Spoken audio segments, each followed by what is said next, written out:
当你很容易听进别人的话，开始去自我反思的时候，这不是说你对自己不坚定，这恰恰相反，可能是你对于探索自己这件事情上很坚定。我的问题其实就是一个很小的问题啦，就是不太知道为什么会对解释自己或者证明自己的行为就很讨厌。你多大？然后我都大4了。大4啊，你继续说。就是比如说朋友说你为什么不去干这个，就是很小的事情，我都会感觉怎么这样？然后再放大到比如说写简历的时候，需要去证明自己做过的事情，还有一些能力的时候，我也会感觉怎么这样？就是会给我造成很大的一些阻力。然后再比如说跟别人介绍自己的一些能力和优点的时候，也会有一点就是非常的有障碍。然后再是还有解释自己的行为，就是我为什么要去这样子做的时候，就会非常的就会觉得有一点点生气，然后或者很回避之类的。就是大4怎么这么活泼？因为没准备找工作。什么准备读研是吗？没有，我就先摆着吧，先家里蹲一段时间。好，就还没有经历工作的拷打是吧？啊，那你想问的是什么？你想问你为什么这样吗？还是什么？对，我就是想知道一个原因，或者说是有没有什么就是解决方法之类的。但是我又觉得这种思维方面的东西没有什么解决方法吧。比如说让你去写份简历啊，或者说让你去面试，通过别人的审核，那你觉得在这里面是哪个部分让你觉得很难受呢？就是被别人用他们的价值观审视和判断，就会让我觉得那你见过有的人其实不在乎吗？或者说有的人其实还很想去认真准备，或者说准备的很热情？对，很多。就是我有时候跟朋友聊到这一点，他们说啊，为什么你不就是要去展现自己，别人才能认识到你什么事？就是我的脑子非常的清楚，但是这是两码事，我该去做和我愿不愿意去做是两码事。其实本质上啊，就是说这是一个标准的问题嘛，就说明你不太能够放下对于自己的一个标准。当你好像需要通过一个别人来认识自己的时候，就会很困难。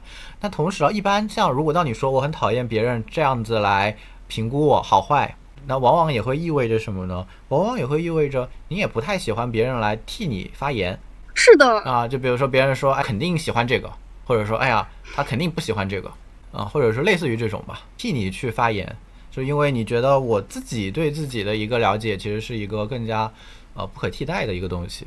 是的，但是就是其他人说的时候，其实我也会稍微考虑一下，然后很容易被他们的思维给带跑，到那段时间都会顺着他们的思维想，然后突然有一天发现，哎，其实不是这个样子的，然后我就会很生气，说为什么会就是要来影响我什么的，就可能也是对自己的价值观或者说对自己的认知不够坚定，然后所以才会那么就是受到外界的一些冲击什么之类的，就会那样子吗？不是对自己的一个不够坚定啊，这就是对自己坚定不坚定，首先是一个伪命题，在这个人格里是个伪命题。我们看的不是一个东西坚不坚定，因为坚定意味着什么？绝大部分的人说坚定，他想的是我认可自己，然后我对自己的认可就不变了，对吧？那这个是一个我们通俗意义上的一个坚定嘛？就我觉得我是一个好人，你怎么说我都固定的认为我是一个好人，这是坚定。这个其实很幼稚，因为你对自己的了解它就不再更新了，对吧？你对你自己的认识就不再更新了，所以当你很容易听进别人的话，开始去自我反思的时候，这不是说你对自己不坚定，这恰恰相反，可能是你对于探索自己这件事情上很坚定。所以每次有一点点这样的机会，你都不愿意错过。比如说有的人可能就截然相反，他可能会说啊，你这么说，那你就这么认为好来啊，或者说啊，那你这么说，那可能我就是这样的吧，他就很快的就把这个事情结束了，把它给闭上了。所以对你来说，你知道的是你在探索自己的这个事情上很坚定。那因此呢，像是面试啊，像是我去相亲也好啊，或者说怎么样，就是我把自己递在别人的面前，让他来评价我。那这意味着什么呢？这意味着他们在教你该怎么探索自己，在这个过程中你没有发言权。是的。所以这个呢，当然就和你本身的一个倾向，就是会比较不符合。如果你有你自己的一个舒适区，那有的人在探索自己上，他也是他的舒适区外，他宁可说，哎，你就告诉我你到底想我怎么做不就好了，你不要老问我想干嘛呀。可能有的人会这样。那可能你正好反过来，你有很多自己对自己的一个期待，自己对自己的一个想法，自己所认可的东西，你去比较坚持的去探索。那这个是一个硬币的两面。就像你说的，你说解决是可以解决的，但解决的不是你因此就不再坚定的探索自己了，解决的是你怎么样在坚定探索自己的同时，又能够做到让对方认可你，这是他的解决的方向。就是换句话说，你在这个过程中，你又不去迎合他们，又让他们喜欢认可。那这个可能吗？这个是很可能的。为什么？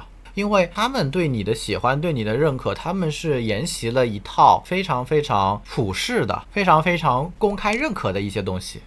但是实际上他们也是人，他们也是可以被打动的，然后他们也是有灵活性的。如果他们是4个电脑在你面前，然后分析你的一举一动怎么样，按照一个标准，那你没希望，对吧？那你没办法不满足他们，你只能满足他们，才能够获得一个他们高的评价。但是你因为他们是人他们也有自己的一个主观性，就意味着你的主观性也会影响到他的主观性。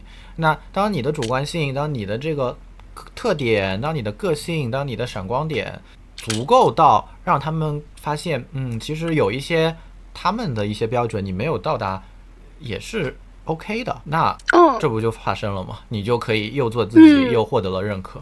可能是因为我 T1 比较劣势吧，所以会觉得那套规则就是死的，然后就会把其他人当做那个会认定那个死规则的，但是实际上是可以。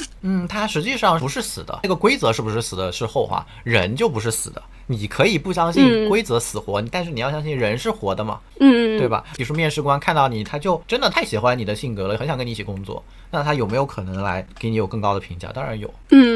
对，或者是你自己的你某方面的一些特点，对吧？你的观点、你的态度、你的热情就是打动了他们，那他们一样也会给你更多的一个分数。对，所以重点的是对你来说，可能不是去从外而内去做这件事情，而是从内而外去做这件事情。我怎么样把我里面已经有的我的那些闪光点，我所喜欢自己的地方，去最多的展示出来，而不是我怎么样去满足他要我给的是什么。你说的很对，好的，非常感谢你。不客气。那就这样吧，谢谢。好，谢谢你的分享。